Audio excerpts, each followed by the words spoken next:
Assalamualaikum warahmatullahi wabarakatuh. Perkenalkan, saya Muhammad Rizky Ardiansyah dari Prodi Pendidikan Informatika kelas 6D NIM 119 akan mensimulasikan dan mempresentasikan hasil kerangka dari inovasi pembelajaran dalam tugas UTS ini.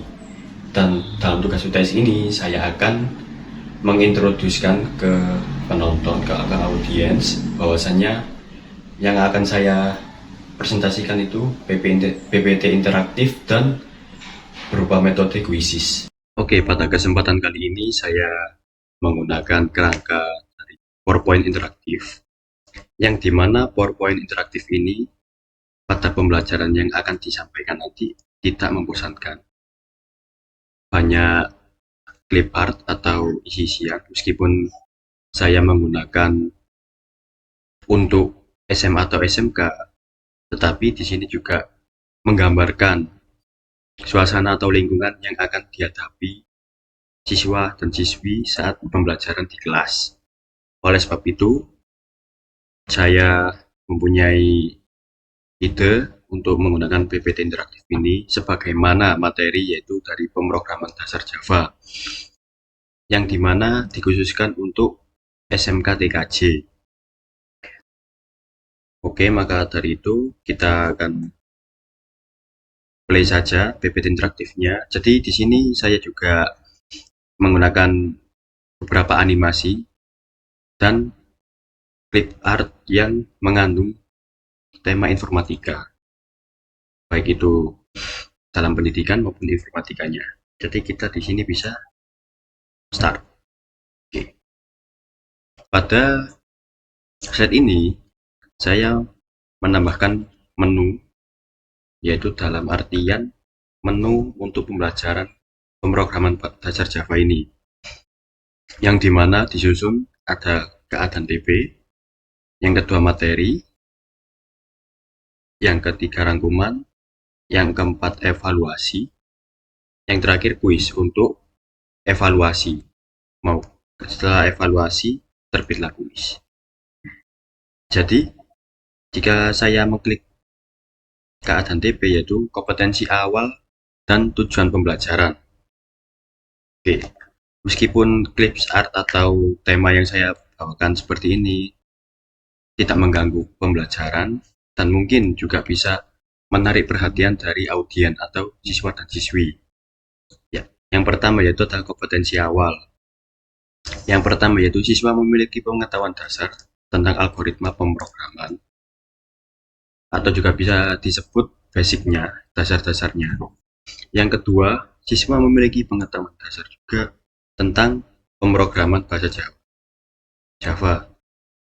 Jadi di sini bisa diambil maknanya bahwasannya pemrograman itu membutuhkan algoritma dan pemrograman bahasa Java.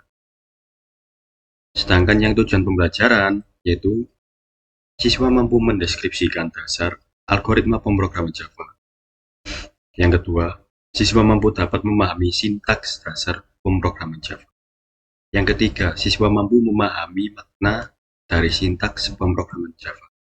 Nah, jadi dapat diambil naratifnya bahwasanya pembelajaran pemrograman dasar Java ini mengimplementasikan bagaimana siswa dan siswi itu mampu memahami, mendeskripsikan, dan memaknai arti dari bahasa Java.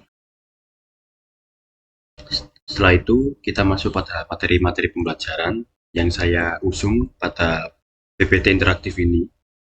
Yang pertama ada algoritma, yang kedua sifat-sifat dari bahasa Java, yang ketiga cara penulisan, yang keempat struktur, kelima contoh, dan yang keenam itu softwarenya NetBeans. Jadi bahwasannya jika saya selaku guru,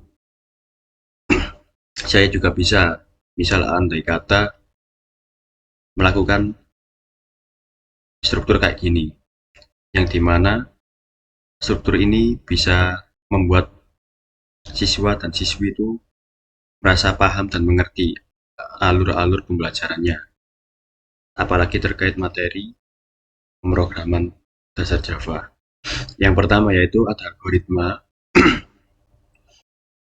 sedangkan di algoritma ini urutan langkah-langkah penyelesaian masalah yang disusun secara sistematis dan logis. Kata logis merupakan kata kunci dalam algoritma. Langkah-langkah dalam algoritma harus logis dan harus dapat ditentukan bernilai salah atau benar. Jadi algoritma itu adalah susunan atau langkah-langkah penyelesaian suatu permasalahan yang dirangkai, yang disusun, yang diimplementasikan secara sistematis dan logis. Apapun itu permasalahannya, itu yang dinamakan algoritma.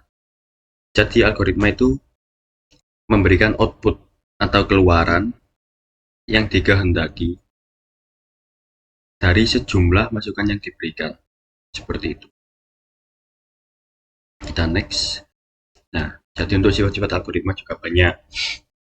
Yang pertama ada input masukan, yaitu algoritma itu memiliki input atau kondisi awal semula sebelum algoritma itu dilaksanakan atau dijalankan, dan bisa berupa nilai-nilai pengubah yang diambil dari himpunan khusus, atau juga bisa disebut indeks atau array. Yang kedua ada output. Jika yang pertama ada input masukan, yang kedua ada output pengeluaran. Algoritma itu harus mempunyai atau menghasilkan output setelah dijalankan, atau algoritma akan mengubah kondisi dari awal menjadi kondisi akhir. Yang ketiga, pendefinisian. Jadi, langkah-langkah yang dituliskan dalam algoritma itu terjelaskan, terdefinisikan dengan jelas sehingga mudah dilaksanakan alur programnya. Yang keempat, penyelesaian. Suatu algoritma harus memberi kondisi akhir atau output setelah melakukan sejumlah langkah yang terbatas. Jumlahnya untuk setiap kondisi awal atau input yang akan diberikan oleh si user. Yang kelima, efektivitas. Jadi setiap algoritma itu bisa dilaksanakan pada waktu tertentu dan sehingga pada akhirnya memberikan solusi atau outputan yang diharapkan. Yang keenam yaitu ada umum. Algoritma itu berlaku untuk setiap himpunan yang sesuai dengan persoalan yang diberikan. Jadi pemecahan kasus itu sesuai saat kita kerjakan. Lalu kita next. Nah, di sini ada 3 cara penulisan algoritma, yaitu yang deskriptif, flowchart, pseudocode. Jadi kalau deskriptif itu algoritma yang ditulis dalam bahasa manusia sehari-hari. Jadi kita misal berbicara dengan teman, keluarga, seperti itu. Dan dalam bentuk kalimat juga. Setiap langkah algoritmanya itu diterangkan dalam satu atau beberapa kalimat. Itu kalau deskriptif. Sedangkan untuk flowchart, kalau flowchart itu diagram alir atau diagram panah yang anak panahnya itu sebagai penunjuk urutan langkah algoritmanya. Jadi biasanya disusun dari start awal itu turun ke bawah dan endingnya itu end. Pseudocode itu yaitu imitasi atau kode yang dihubungkan dengan instruksi yang ditulis dalam bahasa komputer, atau juga bisa kita sebut bahasa mesin. Next. Nah, ini untuk contohnya. Contoh dari algoritma deskriptif seperti ini. Jadi seperti kalimat naratif seperti itu. Sedangkan flowchart alur diagram anak panah ke bawah. Seperti yang kita jumpai pada alur pendaftaran misalkan BPJS, sekolah, kuliah, dan lain-lain. Sedangkan pseudocode seperti ini. Ini bisa kita jumpai di pemrograman bahasa mesin ataupun bahasa komputer. Nah, sedangkan struktur algoritma itu ada 3 juga. Runtunan, yaitu constraint, yang mana data dalam entitas yang memiliki constraint tersebut terhubung secara penuh ke dalam entitas dari relasinya. Jadi, dari setiap entitas-entitas tersebut tidak ada data yang error gitu. Yang kedua, seleksi, yaitu struktur algoritma yang menyatakan pemilihan langkah yang didasarkan oleh suatu kondisi atau pengambilan suatu keputusan. Bisa kita Misalkan if else itu juga bisa. Perulangan. Struktur perulangan memberikan suatu perintah atau tindakan yang dilakukan beberapa kali. Jadi kita bisa menggunakan pengulangan for itu. Untuk contoh algoritmanya seperti ini. Ini anggap aja kita sebut persoalan tentang gelas. Ini deskripsinya seperti ini.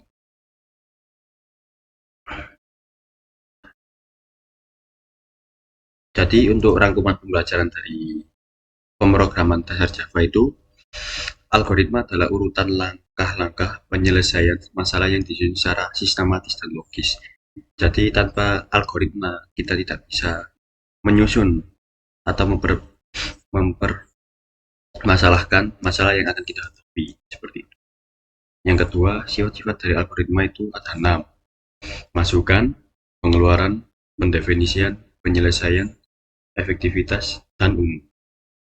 Yang ketiga, cara penulisan algoritma dengan cara deskriptif, flowchart, dan pseudocode. Yang terakhir, struktur algoritma yakni terdapat perumpunan, seleksi, dan perulangan. Untuk itu, dari PPT interaktif ini juga bisa kita kembangkan lagi, bahwasannya dari kultur-kultur maupun budaya-budaya setempat. Misalkan PPT saya ini saya bawakan dari tema informatika dan pendidikan. Bisa juga kita ubah agar sedemikian kita mengikuti perkembangan teknologi maupun kurikulum yang tersedia sekarang, yaitu kurikulum Merdeka.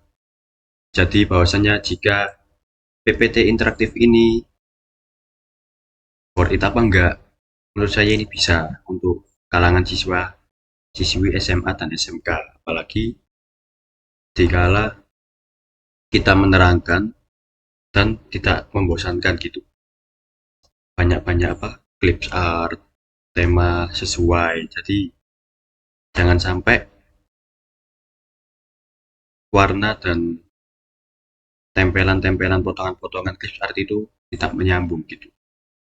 Nah, sedangkan untuk inovasi ataupun yang saya bawakan itu saya mempunyai inovasi terkait pembelajaran itu buat pelatihan ataupun mengerjakan soal-soal yang dimana kita menggunakan platform dari Quizzes. Platform ini disupport dengan AI juga, jadi kita nggak perlu repot-repot seperti mengerjakan soal atau implementasi teori menggunakan manual papan tulis seperti itu. Jadi kita bisa menggunakan soal dari sini, kita daftar, kita juga bisa memberikan soal ataupun kuis, yang dimana kuis itu bisa kita atur sedemikian rupa waktu, soal, dan jawaban. Dan di kuis ini enaknya juga fleksibel, mudah dapat diakses, fleksibel juga, dan menarik ini interaktif juga tampilannya. Maka dari itu mungkin dari saya untuk inovasi kedepannya, jika tidak ada solusi yang ditawarkan dari sekolah maupun instansi sekolah manapun yang menggunakan kuisis ini, bisa dianjurkan juga untuk entah itu ujian juga bisa, ujian UTS ataupun ulangan harian, ataupun juga bisa dibuat untuk teks kuis dadakan juga bisa. Kurang lebihnya itu dari saya. Jika ada salah kata atau kata yang kurang berkenan, saya pamit undur diri. Mohon maaf yang sebesar-besarnya. Akhir kata, wassalamualaikum warahmatullahi wabarakatuh.